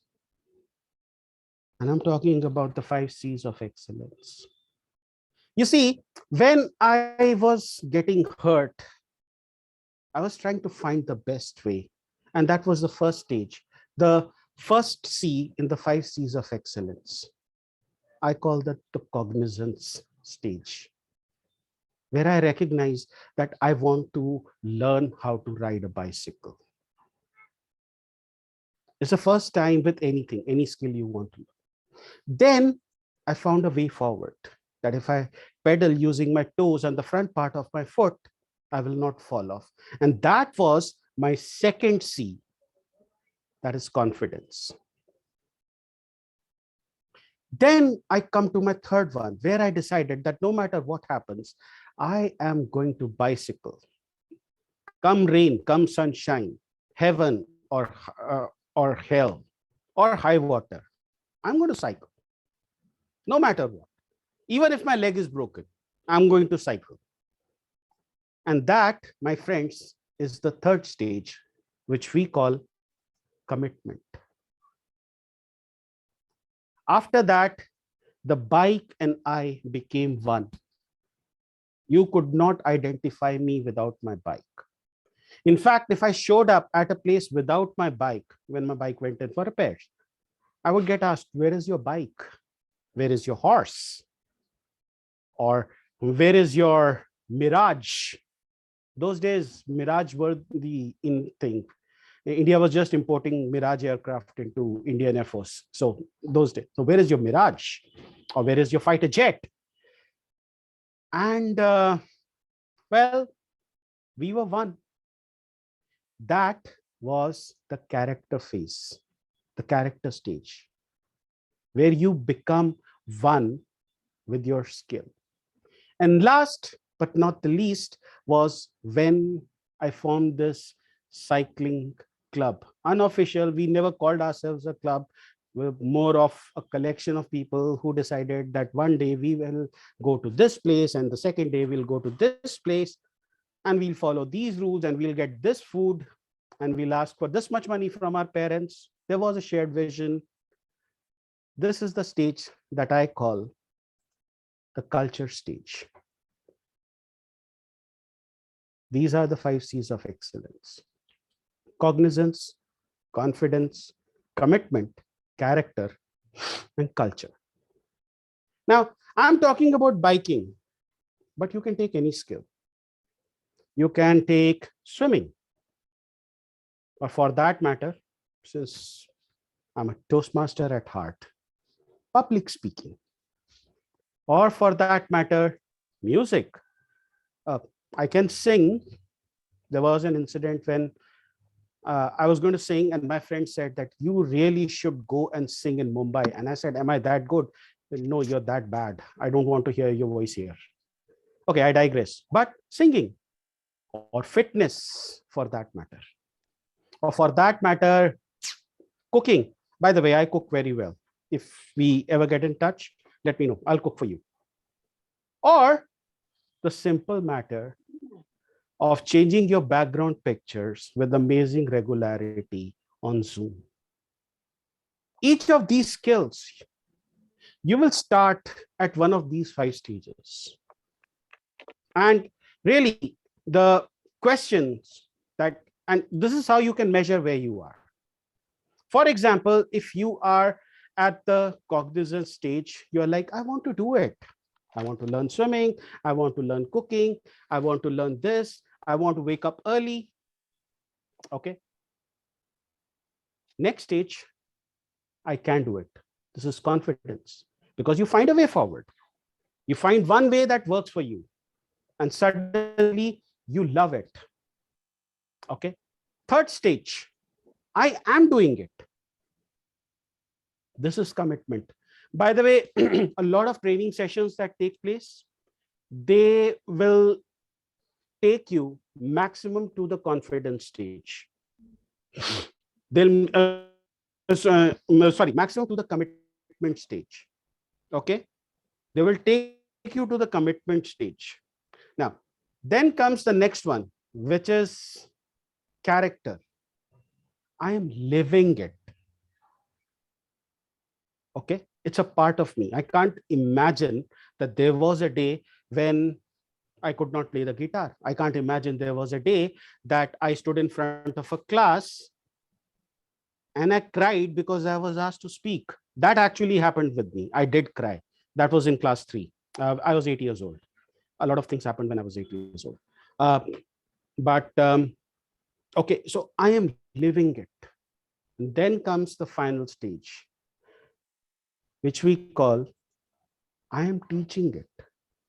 Now, here are your 5 questions. What are you doing with your skill out of these 5? Because I can tell you what you need to do in order to get to the next level. Okay, so here is a simple, it just requires a single word. For cognizance, you need to explore. You need to explore what way works for you. And I deliberately called it explore because I wanted to make everything start with E. Otherwise, the word was find out. Okay. For cognizance, for confidence, you're looking for that eureka moment.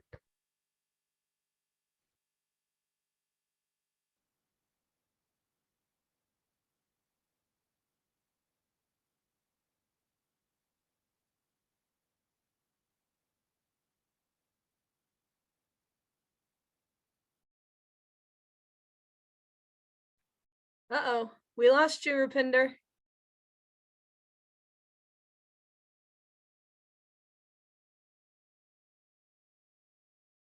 Just want to give it a minute or so. the ways of technology. Yes. A moment of pause. He just wanted us to think about all those things. Come on. Where did he go?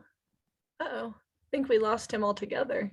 I wrote the 5 things down: explore, eureka, effort, effortless, effect. Oh, that's good. I was getting to them. I didn't get a chance to write them. Well, somehow we lost him altogether. Welcome to the world of There he technology. Simply allow, out. just feel the feels. All right. Well, he was nearing the end, so yeah, I'm sure he will. I am here. Oh, So there he what was the is. last sentence you heard out of my? You were just talking about all I heard was why they were E's, and then not long after that, you cut out.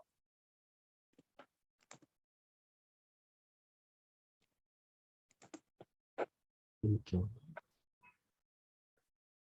You're right in this spot. You were starting to mention the culture, commitment, etc. So I think you're finishing Okay. up. What was the last sentence you heard? I'm sorry. Swara, what did What you was the hear? last? Rupinder, we heard till Eureka. There You're you telling go. Okay. Rupinder, Yeah. Eureka. Okay. So confidence is the eureka moment, and commitment requires effort. You need to make efforts. For character is when it becomes effortless for you. You can literally do it in your sleep. And culture is when you start having an effect. Actually, the word was influence, when you start influencing people around you. And I'm going to make it very simple for you. And this is the last slide, the last image. You just have to answer these 3 questions. What is it you want to do? Where are you now as far as the 5 C's of excellence go? And what do you want to do? What do you need to do? The 5 C's of excellence. Well, here is the thing. As far as my internet service provider goes, I don't think that they are even at the confidence stage with me, and they need to be cognizant of the fact that they need to provide a better connection. But if you follow this model, 5 C's of excellence, no matter what habit you're trying to develop, no matter what skill you're trying to learn, no matter what behavior you're trying to change, you might be trying to give up smoking. You might be trying to get better, or feel better, exercise. You might be trying to wake up early in the morning, maybe at 3:30 or 4. It all starts with the 5 C's of excellence. You first become confident, cognizant, then you develop confidence, then you commit, then it becomes a part of you. It becomes your character. And finally, you are in a position where you can show other people how. Somewhere between the character and the culture stage, you can actually start earning money out of it. That is when you start becoming an influencer. And take this advice from a person born on 26/09/1972, who's going to near 50, looks 18, and brags a lot. I'm not bragging about 5 C's of excellence. I've seen them work. I'm making them work. And you know what? I'm writing a book about it. I'll let you know when that book comes out. Until then, find out where you are and what do you need to do next. 5 C's of excellence, everyone. Thank you. Back to you, Trisha, Trixie. Thank you so much, Rupinder. I really appreciate it. Sorry about the little glitch to everyone, but that's what happens in our technological world. I'm with Rupinder. I am in the 70s child and remember drinking from a water hose and bicycling to places and not having Uber and all of those things. So that even was nice to reminisce, to remember where we've come from to where we are today. I loved how you presented them, how you moved through the slides.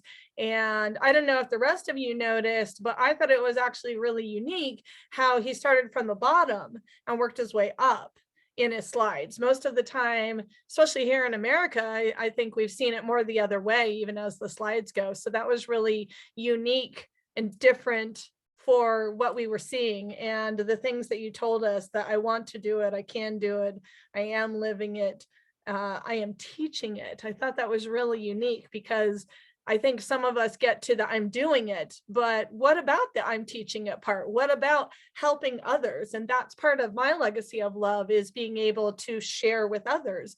And some of that is teaching. And I've learned now the additive to that is I am sharing it. That's what I would add to that. Is it may be similar to you to I am teaching it, but it's different, because in the I am sharing it world, it's like this: I am allowing others to speak. I realize my voice doesn't always have to be the one to be the speaking.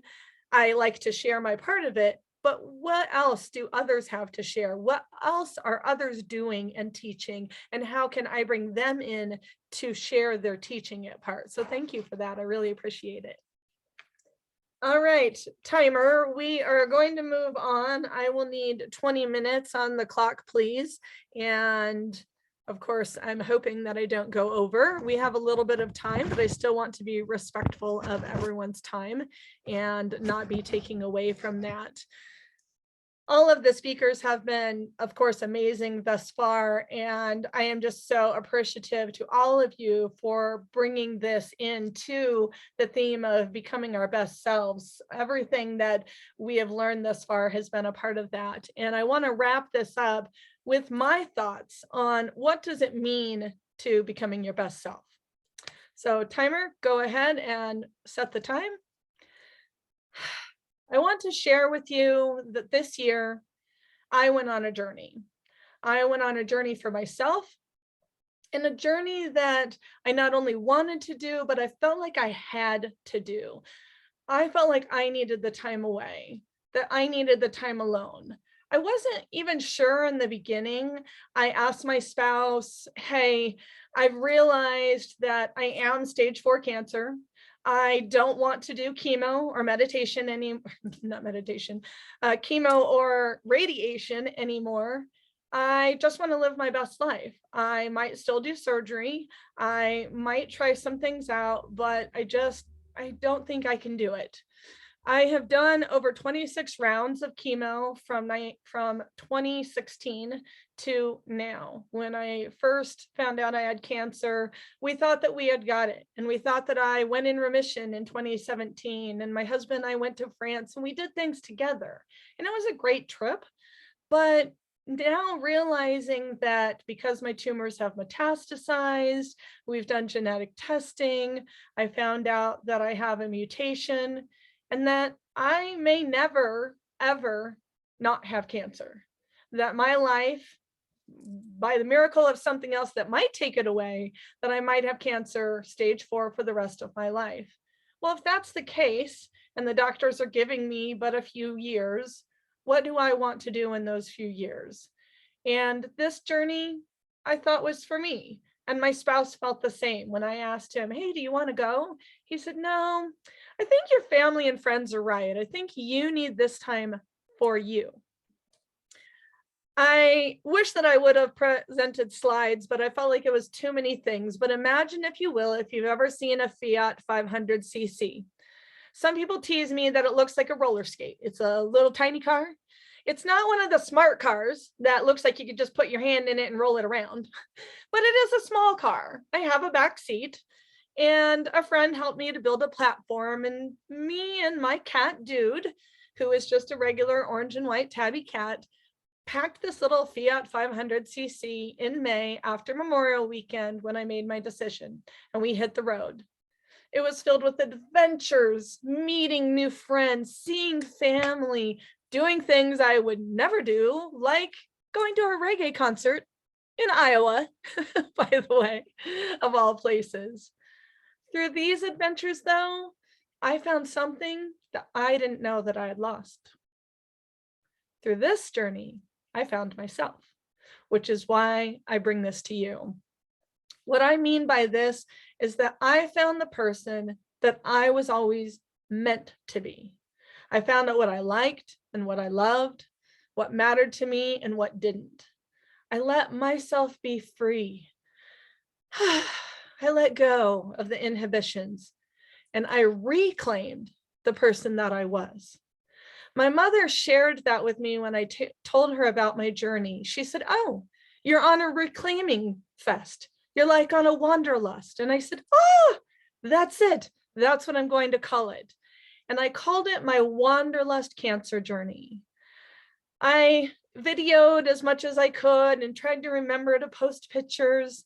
My friend Swara said, this would be a great documentary. Video as much as you can. And let's see if at the end of this journey for your first year or longer that we can put this together. What does it mean to be on a wanderlust cancer journey? It means freedom. It means learning who I was. And we hope to be able to share that. I thought a lot about what that means, what becoming my best self means. So many times we think of these challenges and goals that we've set upon ourselves, like needing to lose weight or learning new skills or reading more books. I realized that these were all things that I was trying to achieve, and that many of us go through these New Year's resolutions and say, I'm going to achieve reading a book a month. I'm going to achieve being better at money. I'm going to achieve doing the shadow work process. They're things to achieve. But is that really what I wanted to do? Achieving things is not necessarily a bad thing. However, I feel like so many of us get focused on the achievements that we forget what it is we're trying to achieve. And usually that is to become a better person. For this year, I decided to put away the goal of achieving. Instead, I put in a goal of becoming. I thought about what type of person I was back in the 70s, 80s, 90s, early 2000s. What type of person did I want to become? And what type of person have I become? I thought about the person that I am now, and I added to my list of how I could become a better person than even I am today. Now, don't let this get confused with thinking I didn't feel like I was enough. Quite the opposite. Instead, I listed all those things and I thought about all of the things that I am today. And I said, I am enough. However, that doesn't mean we can't improve. We're not going to be stagnant and say, well, I've reached my goals, I'm good, right? Even a stage 4 cancer, right? I'm not ready to wipe it all off and say I'm good. Nope, I'm still here. There must still be things I need to learn. So I thought back to things I really enjoyed from my past, and usually things that I wasn't doing presently. I started calling that girl back to the girl who loved living, the girl who danced instead of walking, the girl who skipped to places instead of trudging along. And I like to say the girl who had sunflowers for eyes and fireworks in her soul. I started getting back to experiences I knew so she would feel safe enough to show herself. I started playing music again. I started dancing again. I started looking for beautiful moments. I started reading again. I started loving life again. I knew she was in there and she needed my kindness. And this is what I gave her. I gave her kindness, gentleness, quietness, comfort, and space. I gave her space to be herself. I'm a part of a metastatic cancer study, and in the survey, I recently saw some of these choices that I had to rate. As I was rating them, I started thinking about this speech and thinking, you might connect with these and ask and wonder about yourself. So I'm going to share them and then I'm going to ask them in question form. The rating was in a week, in the last 7 days, 14 days in the past year. How do you feel about these things? I continue to be better. I continue to get better at being the kind of person I want to be. When things didn't go according to plan, I give up easily. I feel like I have a purpose in life. Well, do I? These things started then resonating into questions to me and started making me think, well, wait, let's transform them into these questions. Are you getting better at being the type of person that you want to be? Yes, I think so. Rate high. When things don't go according to plan, do you give up easily? Well, Trisha, do you give up easily? No, you don't. Okay, rate. Do you feel like you have a purpose in life? Yes. Are you just going through the motions rather than focusing on what's important to you? Do you work towards your goals even if you don't feel motivated to? And at the end of it all, will you be able to hold your head up high and say, I am proud of how I lived my life? Now I'm going to send these out to you when I'm done with the event, so you guys can have my speech and the information. You can look at those questions, cut them out, print them, put them on your board if you want. But I want you to at least read it again when I send it to you. Look over at least those questions part and ask yourself if you are proud of how you have lived your life. When you hear those questions, what thoughts come to mind? Do you feel like you can answer them positively? Now understand, I'm not here to judge you. This is not a test, I promise. I know the answers for when it comes to me, but only you know the answers for when it comes to you in your life. Only you can answer those questions. However, I do desire to encourage you to think about those questions. Think about them as choices that you have. You get to choose those answers. You are the creator of your one great life. I have that on my board in front of me. If it wouldn't disrupt everything, I'd turn everything around and show you right behind me. It has big and bold, you are the creator of your one great life. That's my phrase that I kind of adopted somewhere else, because we are. Whether you believe in destiny or whatever, it's already planned. Yeah, I don't know that I fully agree with that. I believe that we have the choice to live our life, and only you can answer them. The choice is up to you. One of the main mottos in my business is, when given the option of being fabulous, why would you choose anything else? And sometimes I even say, why, oh, why would you choose anything else? Because I truly believe that we all have a choice to be fabulous today, tomorrow, and every day. The choice to put our destiny in our hands. We have the choice to look at life downtrodden, despair, low, or to hold our head up in the air. The choice is up to you.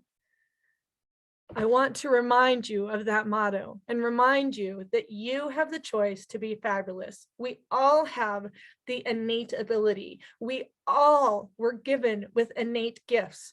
You may look at people, maybe speakers or whatever, and say, oh, I'm not good at that, blank, blank, blank. Or I don't have special gifts. So-and-so has special gifts. Swara has it, or Rupinder has it for speaking. But what is yours? What is your gift? Perhaps there's something that you have that you're not even fully aware of that you have. You might have something that you don't even know. Maybe you're great at leading people through the process. Maybe you're great at helping people decide where they want to travel, like my friend Elizabeth. Maybe Jeff is great at being in a men's organization and helping men to be the best men that they can be. Maybe each and every one of you, Teresa and Betsy and all these people that are here, you all have something, that innate gift that is inside of you. And I call that our fabulousness. I have my 4 pillars of fabulousness that are very simple. Be bold, be brave, be fearless, and be fabulous. We all have the capability and the capacity to be each of those. You can be bold in your life, and you can be brave. And to be clear, bravery is not about overcoming fear. Being fearless is overcoming the fear. Being brave is moving past that fear. And even if we have fear, being brave enough to do it anyway, to get to the point of fearlessness and to say, okay, maybe I'm not 100% fearless of this, but I'm going to push through. Maybe being here today, being on camera, or being a speaker might have been something. Remember that the choice is yours, and all I want for each of you as a part of my legacy is to think about the life that you're living today. Ask yourself those questions and wonder to yourself, if it's even just one of those questions of, how am I living my life today? Will it make a difference tomorrow? Maybe even in yourself. You don't have to make a difference to thousands of people. I always wanted to get on a huge stage and talk to tens and thousands of people. And guess what? I learned about the butterfly effect and learned if I make a difference in one of your lives and you share that, then I'm now making a difference. It's the ripple effect, the butterfly effect. I am leaving a legacy and I am moving on. And that's what I hope for each of you. What is your legacy of love? What is your innate fabulous? And what do you have to become a better person, to be your best self today? Thank you so much. I am going to close my speech now. Thank you. And thank you for Miss Jones for being our timer. I'd like to open up the floor, since we do have time. If anyone is interested in asking any questions to the speaker, you can either raise your hand or you can go ahead and speak if you desire. I'm going to change the view to gallery so I can see you all. Did anyone have any questions that you would like to ask any of the speakers? Elizabeth, is that you raising your hand? Just managing the Zoom. Okay, awesome. Well, that is fabulous. You might have questions later, and that's okay. Like I said, I will be sharing the information with the speakers for you, so you can reach out to the speakers. Maybe you want to know how you can be your money hero, or how you can learn about the process. Maybe you want to meet with Swara or Rupinder, or maybe you want to meet with Jeff and talk to Jeff about all the things that he has. I am so grateful to each of the speakers, and I thank you so much for being here today. And again, thank you, Mrs. Jones, for, I don't know your proper title, for being my timer today and helping me. The timer that I was going to have went the other way, so it was another one of those technology days where I was simply allowing. So now I'm going to turn the time over, because I truly believe in opening and closing. And I want to turn it over to Swara. We're going to go ahead and close with the meditation and put us in the right frame of mind. And then I'm just going to say just a couple of words just to say thank you. And that's all. So we don't disrupt what we have felt in our meditation, so that you may all go about your day. Swara, if you would mind leading us into that closing meditation and to finalize everything. Thank you so much, ma'am, for being my closer and my meditation woman. Thank you. Over to you. Thank you. It's a lot to take in, so let's take this meditation time. Let's go ahead and take a breath, cleansing breath, and close our eyes.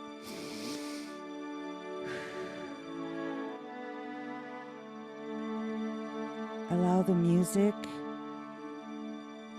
to touch your heart.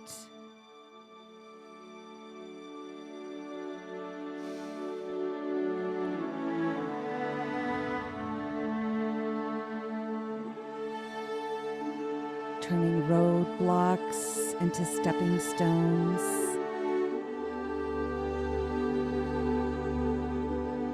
Knowing that forgiveness is not for them, it's for us. That change happens from within.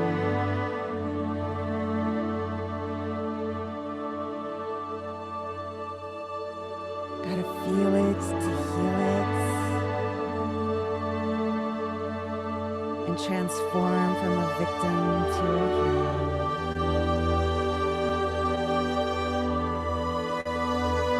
You are the creator of your one great life.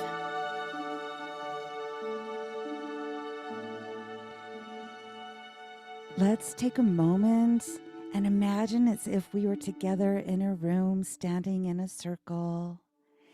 And let's place our attention specifically on Trisha, Trixie. Imagining all of our gratitude and love for this special space that she created for us all to shine. As we close in, let's imagine that we place our healing hands all over Trisha's body. We pick her up and cradle her in our arms and say a prayer for her, to her, in gratitude. When I wake, I know you are with me. In the dark, I can almost see you clearly. Every day, you're singing over me. Like water, my love runs free. Oh, there is nothing like your love. There is nothing and no one above. Oh, come be with us, Holy One.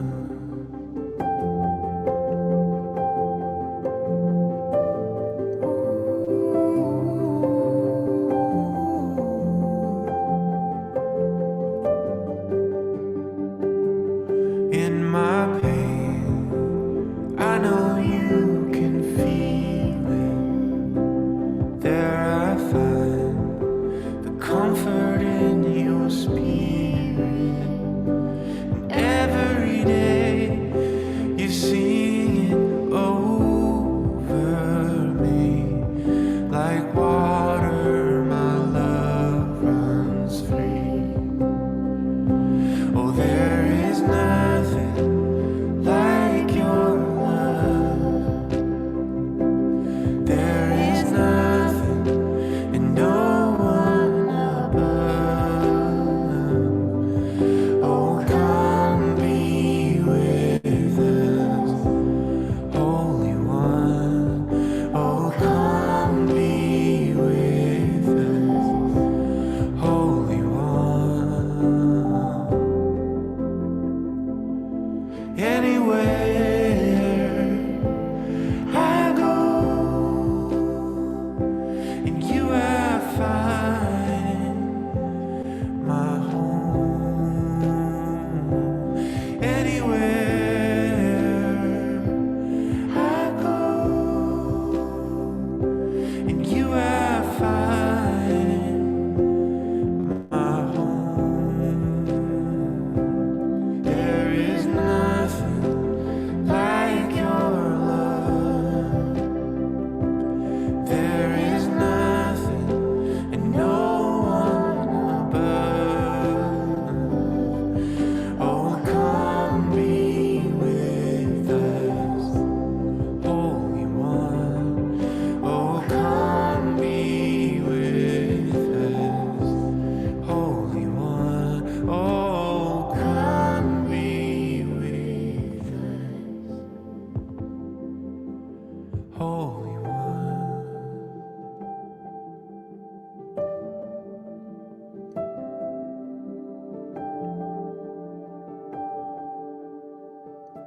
Thank you for these legendary moments. Thank you, Trisha. If people want to open their eyes and just let each other in, thank you and gratitude to all of the speakers and all of the people who are here to witness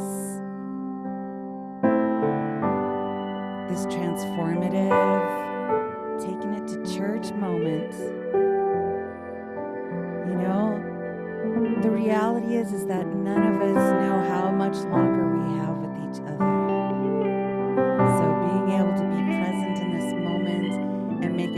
expression of love. Can you turn the music down or off? I can't hear you. Yeah. There we go. Oh, thank you. Yes, I couldn't hear you at the I end. always need a sound person near me. What did you say? I'm just saying thank you for these moments where we can resonate and shine in our love. You know, we don't know how long we have with each other, any of us, ever. So to take this time and to be able to participate in this legacy of love and vibrate all that lovely goodness and yumminess, it's a gift. So that's my taking it to church moments. And I'm going to let you go ahead and say, hello, dude. That was my kitty cat. He decided he wanted a part of it too. So I had a chance to show him.